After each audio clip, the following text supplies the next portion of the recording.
আসসালামু আলাইকুম রহমতুল্লাহি ওবরাকাতুহু।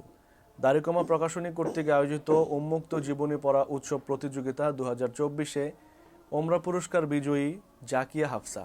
আমি তার হাজব্যান্ড মোহাম্মদ মাসুদ জামিল বলছি। গত অক্টোবর মাসের 4 তারিখ রাতে উক্ত প্রতিযোগিতাটি অনুষ্ঠিত হয় এবং পরদিন অক্টোবরের 5 তারিখ মাগরিবের পর এর ফলাফল ঘোষণা করা হয়। ফলাফল প্রকাশিত হওয়ার পর পুরস্কার বিজয়ী আমার ওয়াইফ যখন আমাকে বিষয়টি জানালো, তখন আমার খুবই আনন্দ অনুভূত হলো। আমি খুবই খুশি হলাম এবং আল্লাহর কাছে শুকরিয়া আদায় করলাম। আর যিনি এই পুরস্কার বিজয়ী হয়েছেন তার যে কতটা আনন্দ লেগেছিল, তিনি যে কতটা আনন্দে উদ্বেলিত হয়েছেন, আনন্দে আত্মহারা হয়েছেন, সেটা বলার অপেক্ষা রাখে না।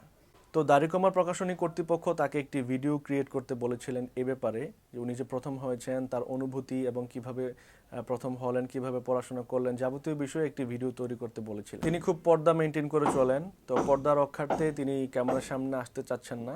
তো দাড়িকমা প্রকাশনীর সাথে কথা বলে তার পক্ষ হয়ে আমি কথাগুলো বলছি। নিঃসন্দেহে প্রতিযোগিতাটি খুবই সুষ্ঠুভাবে এবং নিরপেক্ষভাবে হয়েছে। এমনকি যে বই থেকে প্রতিযোগিতা নেওয়া হয়েছে, বইটির নাম প্রশংসিত, লিখেছেন জনাব মোহাম্মদ সৈয়দুল হক। ওনাদের সাথেও আমাদের কখনোই কথা হয়নি এবং বইটি সম্পর্কেও আমরা জানতাম না।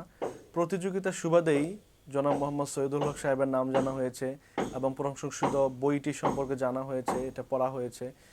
তো প্রতিযোগিতা কেন্দ্র করেই মূলত এগুলো জানা। এর আগে থেকে কখনোই ওনাদের সাথে আমাদের পরিচয় কিংবা কথা কিংবা বইটা সম্পর্কে অন্তত জানা ছিল না। সর্বোপরি দাড়িকমা প্রকাশনী কর্তৃপক্ষকে অসংখ্য শুকরিয়া এবং মোবারকবাদ জানাচ্ছি উক্ত প্রতিযোগিতাটি আয়োজন করার জন্য এবং খুবই নিরপেক্ষভাবে সুষ্ঠুভাবে পরীক্ষার কার্যক্রমটি পরিচালনা করার জন্য। সেই সাথে শুকরিয়া জানাচ্ছি জনাব মোহাম্মদ সৈয়দুল হক সাহেবকে, যিনি প্রশংসিত বইয়ের লেখক। বইটি খুবই চমৎকার। এই বইয়ের শব্দের গাঁথনি, ভাষাগত অলংকার এবং বাক্যের বিন্যাস আমার কাছে খুবই অসাধারণ লেগেছে।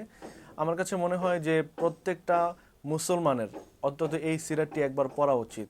আমার ওয়াইফ ওমরা পুরস্কারে বিজয়ী হয়েছেন, এই বিষয়টি আমাকে খুব আনন্দ দিচ্ছে। সেই সাথে আরও 10 জন যারা পুরস্কার বিজয়ী হয়েছেন, আপনাদেরকে মোবারকবাদ জানাচ্ছি, অভিনন্দন জানাচ্ছি।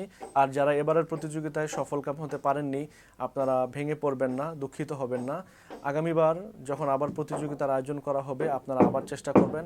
আশা করি আল্লাহ তাআলা আপনাদেরকে সফলতা দান করবেন। আমি দাড়িকমা প্রকাশনীকে অনুরোধ করব এরকম আরও প্রতিযোগিতার আয়োজন যেন ওনারা করেন, প্রতি বছর যেন ধারাবাহিকতা রক্ষা করেন।